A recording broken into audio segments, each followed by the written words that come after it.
কি বলবেন যে মিমিবাবু বলছে আগে ধর্ম মানে সনাতন ধর্মকে নিয়ে ওর ছেলে খেলা করছে এবং মিমি চক্রবর্তীকে আমি বলে দিচ্ছি এইটার আমি শেষ দেখে ছাড়বো।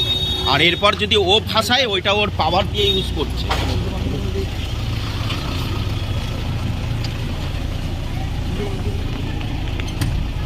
ও তাহলে পাওয়ার দিয়ে নিজের পাওয়ারটাকে ইউজ করছে। আমি কোর্টে যাচ্ছি, বলো সবাই সাথে থাকবেন, আমি আছি অবশ্যই।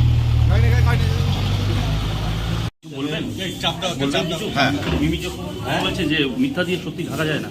না, উনি হিন্দুত্বের ব্যাপারে লড়ছে, হিন্দুকে উনি ওনার পাওয়ার দেখাচ্ছে না। সেই ক্ষেত্রে আমিও বলছি যে মিমি যেমন বলেছে শেষ দেখে ছাড়বো, সবে শুরু, মিমিকেও আমি বলছি আমিও এর শেষ দেখে ছাড়বো।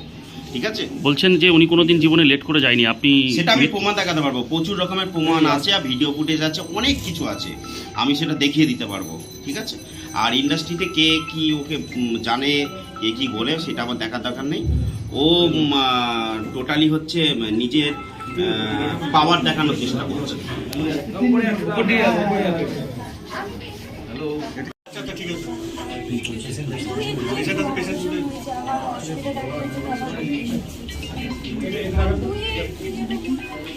পাওয়ার দেখানোর চেষ্টা করছে, দেখি কি করতে পারি। সবার যদি আশীর্বাদ থাকে এবং প্রত্যেকটা দর্শকের আশীর্বাদ থাকে, তাহলে পরে অবশ্যই আমি এখান থেকে মুক্তি পাবো। তবে আমি কোনো অন্যায় জীবনে করিনি, এইটুকুনি হচ্ছে কথা।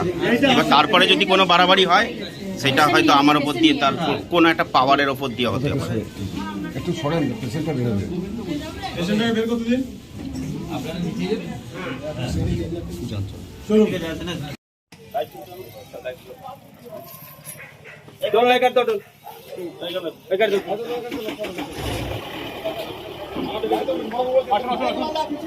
गोपाल पीछे नहीं आना।